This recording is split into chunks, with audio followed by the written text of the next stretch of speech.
आज हम श्रद्धे द्वारा रचित युग गीता के भाग 3 में से अध्याय 8 का अध्ययन कर रहे हैं, जिसमें श्रद्धे बताते हैं आदर्श निष्ठ महामानव कैसे बने। आदित्यवत परम प्रकाशयति।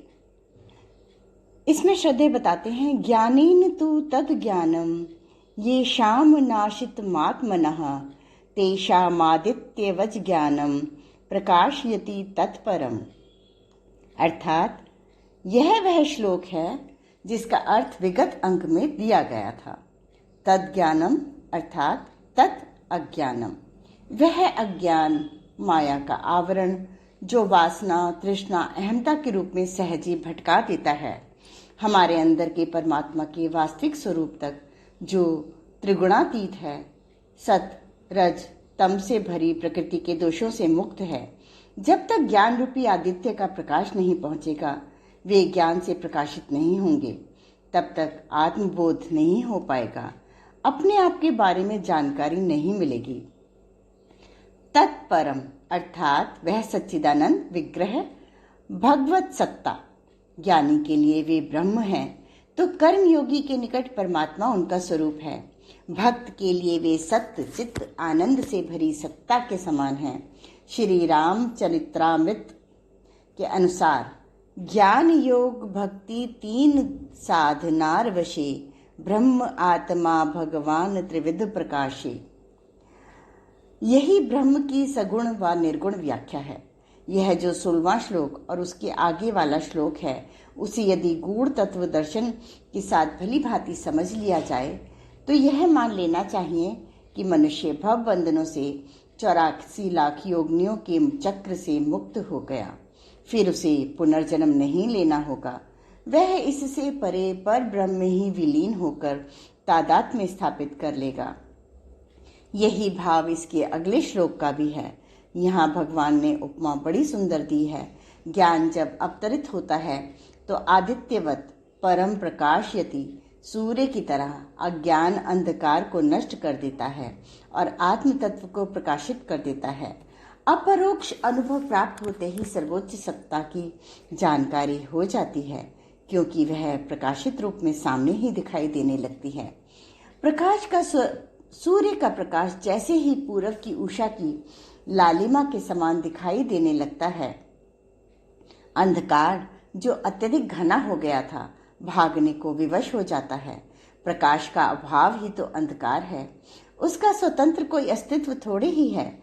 इसी तरह ज्ञान का अभाव ही अज्ञान है, जिसमें व्याप्त होकर हम अविवेकी जीवन जीते हैं। वासनाओं से प्रेरित भोग प्रधान यह जीवन तृष्णा व अहमता के वशीभूत हो हमें दुष्कर्मों में प्रवृत्त कर देता है। परिणाम बड़े भयंकर होते हैं। संत्रास, कष्ट, तनाव, संक्षोभ, सभी प्रकार की आदि व्याधियां। हम विधाता को दोष देते हैं, किंतु वे तो त्रिगुणातीत हैं। उनका जो अनंत आत्मा वाला स्वरूप हमारे अंदर है, उसकी मौजूदगी का ज्ञान यदि हमें हो तो उस उपस्थिति के बोध भाव मात्र से हमारे इस भौतिक जीवन में प्राणों का संचार होने लगता है, अंधकार भागने लगता है, हम त्रितापों से मुक्त हो जाते हैं। क्योंकि सत्य क्या है एवं परम सत्ता हमारे अंदर विराजमान है, यह जानकारी हमारी आत्मा को बलशाली बना देती है। आगे श्रद्धे बताते हैं साधना द्वारा ही अज्ञान का नाश संभव। सबसे बड़ी बात यह है कि हमारा अहम भाव, जीव भाव समाप्त होना चाहिए। हमें शुद्ध अहम में ब्रह्म भाव में प्रवेश करना चाहिए। यह सतत साधना से ही संभव है। चाहे कोई सा भी मार्ग हो, निरंतर की गई साधना, गहन आत्म पर्यवेक्षण मनुष्य को उस आत्म तत्व का बोध करा ही देते हैं। आदित्य की उपमा प्रभु ने दी है, तो यहाँ यह भी जान लेना चाहिए कि गायत्री साधना भी आदित्य की, सूर्य के भर्ग तत्व की साधना ही है। यदि सविता देवता का प्रकाश ज्ञान रूप में हमारे अंतरतम तक पहुंच जाए, उनका ब्रह्म वर्चस्व प्रधान भर्ग तत्व अंदर तक प्रविष्ट हो जाए, तो अज्ञान पाप नाशक तेज से माया के बंधन कटे, एवं हम आत्म तत्व का बोध कर पाएं, जो कि निरंतर अंदर प्रकाशमान है।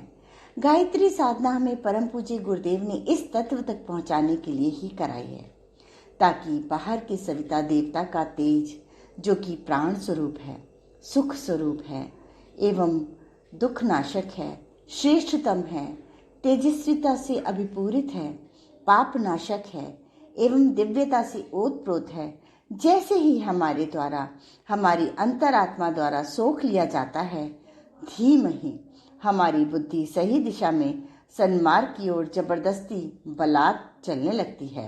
हम लोभ, मोह, अहम रूपी दुर्बुद्धि के मार्ग से हटकर आत्म तत्व को प्रकाशित कर सद्बुद्धि के मार्ग पर चल पड़ते हैं। आदिकाल से ऋषिगण, अवतारी सत्ताएं, दिव्य कर्मी इसी महामंत्र का आश्रय लेकर ज्ञान, कर्म, भक्ति तीनों में से जो मार्ग उन्हें ठीक सूझा उसका अवलंबन कर जगदीश्वर की वेदी पर स्वयं को समर्पित करते रहे हैं। एक ही कारगर तरीका है, सतत साधना, निरंतर एक ही प्रयास कि हम अज्ञान के बंधनों से मुक्त हों।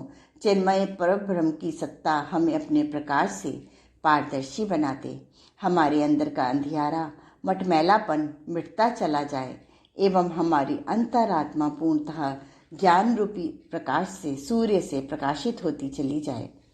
सामान्य से ऊपर उठें, योगमय जीवन जिएं।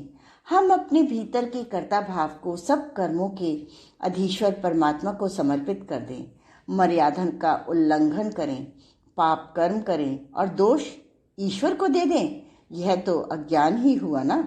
हमारे अंदर वह ज्ञान अवतरित हो जो हमारे व्यक्तित्व की परतों को प्रकाशित कर जीवट प्रदान करे। मानसिक बौद्धिक स्तर पर हमें सही निर्णय लेने की, विवेकशीलता की, दूरदर्शिता के पथ पर चलने की सद्बुद्धि मिले एवं यही विवेक हमारी इंद्रियों का मार्गदर्शन करे, तो ही हम सामान्य जीवों से उठकर कल्याणकारी दिव्य कर्मी का जीवन जी पाएंगे।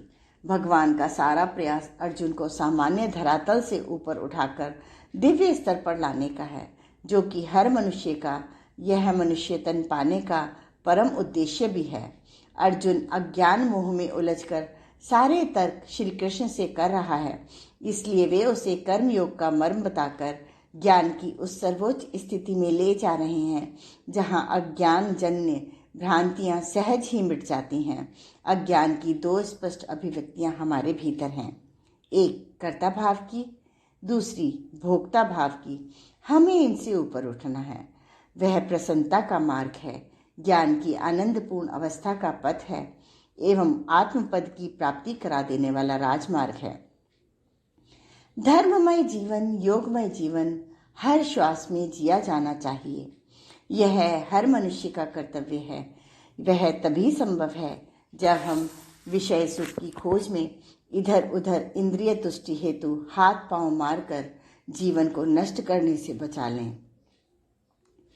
एक सुसंस्कृत मनुष्य का परम कर्तव्य है कि वह स्वार्थपूर्ण प्रयोजनों में लिप्त न हो, भौतिक पदार्थों की प्राप्ति व संग्रह हेतु पशु स्तर की प्रवृत्तियों में न लगे, वरन जगदीश्वर की प्राप्ति में लगे। अपना आपा ही सब में समाया पड़ा है और एक ही दिव्य तत्व हम सबको प्रकाशित कर रहा है। यह बोध होते ही एक दिव्य शांति की अनुभूति सबको होने लगती है। हम यही सही अर्थों में रचनात्मक आध्यात्मिक जीवन जीने लगते हैं।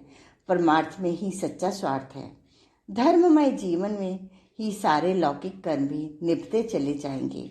यह परम समर्पण का भाव हमें सेवामय जीवन की ओर ले जाएगा, हमारी आवश्यकताओं की पूर्ति भी करेगा और संकीर्ण स्वार्थपरता में हमें न उलझाकर हमारे भीतर के संगीत को बेसुरा नहीं बनाएगा। श्रीमद् भगवद गीता सही अर्थों में जीवन जीने की कला का शिक्षण देने वाली कुंजी है, एक पाठ्य पुस्तक है। आज के मनुष्य की मानव जन्य सभी समस्याओं का समाधान उसमें है। यदि इस गीतामृत को हम जीवन में उतारने का प्रयास करें तो हमारे अंदर पैदा हुआ जागरूकता का भाव हमें आध्यात्मिक उत्कर्ष की उच्चतम स्थिति में पहुंचा सकता है। इस तथ्य को भली भांति समझकर अब हम अगले श्लोक की ओर बढ़ते हैं, जो हमें तत्सवितुर्वरेण्यम का तत्व के रूप में परमात्मा से एकाकार होने की परिणति बताता है। तत्पर ब्रह्म सच्चिदानंद घन परमात्मा को ज्ञान द्वारा प्रकाशित कर लिया एवं उसके मर्म से परिचित हो गए तो फिर देरी किस बात की। अब उससे एक रूप हुआ जाए, द्वैत भाव मिटाया जाए। तत्परायण होने की दिशा में 17वां श्लोक 17 श्लोक है। तद्बुद्ध्यस्त तदात्मानस् तन्निष्ठास्तत्परायणः गच्छन्त्य पुनरावृत्तिम ज्ञान निर्धूत कल्मषः। भावार्थ देखें।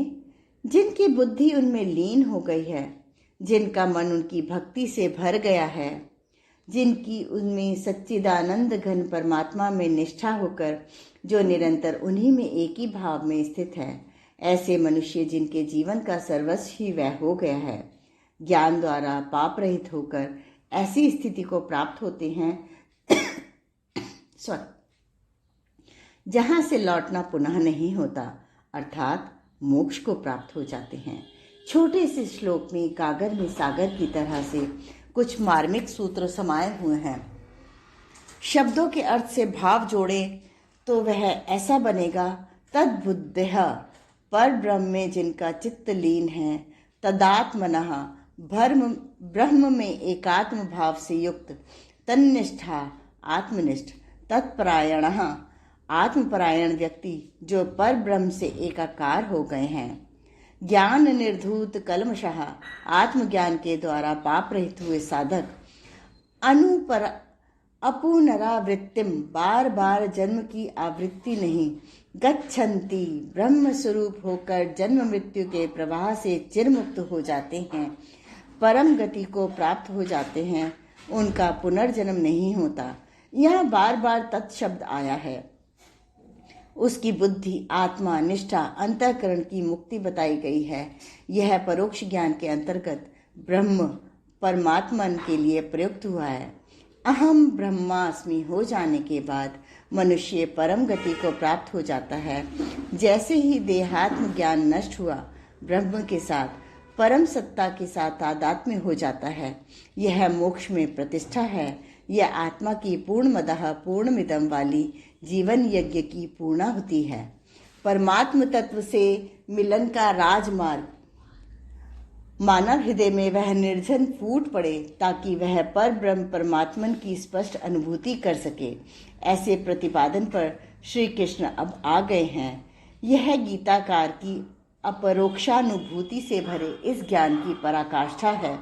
एक प्रकार से वह राजमार्ग बताया जा रहा है जिस पर चलकर जीव व ब्रह्म का मिलन होता है, मनुष्य का परमात्म सत्ता से साक्षात्कार होता है।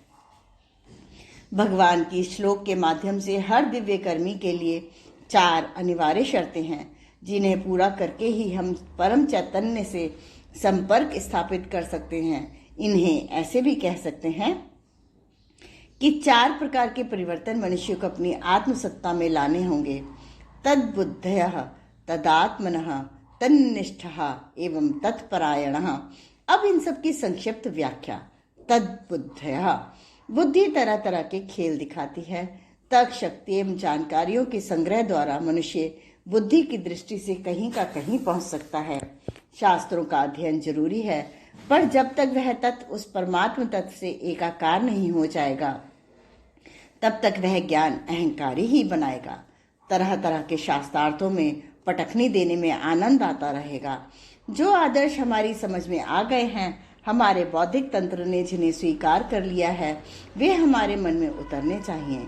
हमारा मस्तिष्क, मन समुच्चय, माइंड ब्रेन एंटाइटी ही नहीं, हमारा कण कण उस परमात्म तत्व की अनुभूति से स्पंदित हो उठना चाहिए। इसे कहते हैं तद्बुद्धया। तदात्मनः जिसका मन उस परमात्मा की भक्ति से सरोबार है का अर्थ है जीवन के वे आदर्श जो हमारी बुद्धि ने स्वीकार कर लिए हैं। अब हमारे द्वारा मनन किए जाने चाहिए।